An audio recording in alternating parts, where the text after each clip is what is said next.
Hey guys, so a quick summary if you don't feel like reading about the Sony Xperia 1 Mark VII.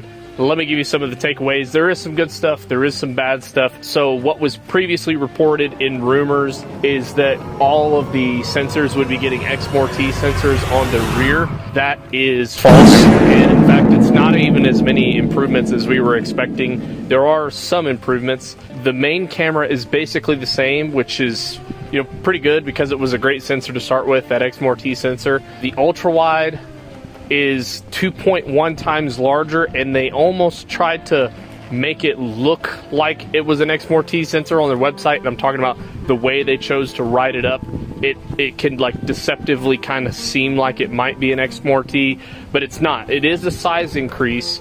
And then finally, the zoom telephoto is unchanged, so it's exactly the same sensor, I believe the exact same optics. There is no change in the zoom camera, which I think is a bad thing, because while you can get great macro with it, and it is cool that it's one of the only optical range zoom lenses, it just doesn't really hold up to the performance of the larger sensors that you see on the market right now. And so I think a lot of people would have hoped that they might try to expand that sensor a bit, but I imagine it's pretty difficult with the hardware. The battery life remains unchanged, and in some preliminary tests it actually showed to have worse battery life than the previous model. I think that may end up getting worked out as the phone kind of optimizes and gets its first few updates, because I can't really see a reason why it would get worse battery life.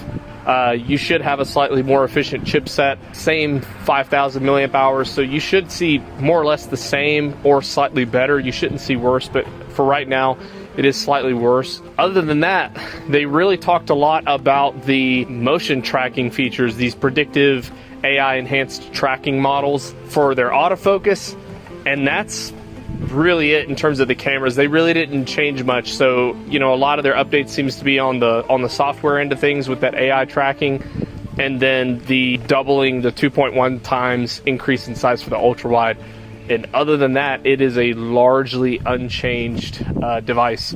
Probably still great, if you're a Sony user and you want to use that compatibility. It's still probably one of the most neutral cameras out there. If you like a very flat neutral color profile, it's good for that. But I think for power users now, especially with the Chinese handsets regularly getting 6,000 plus milliamp hours now, OnePlus, Xiaomi, Oppo, Vivo hitting 6,000 milliamp hours, and arguably better camera hardware at this point.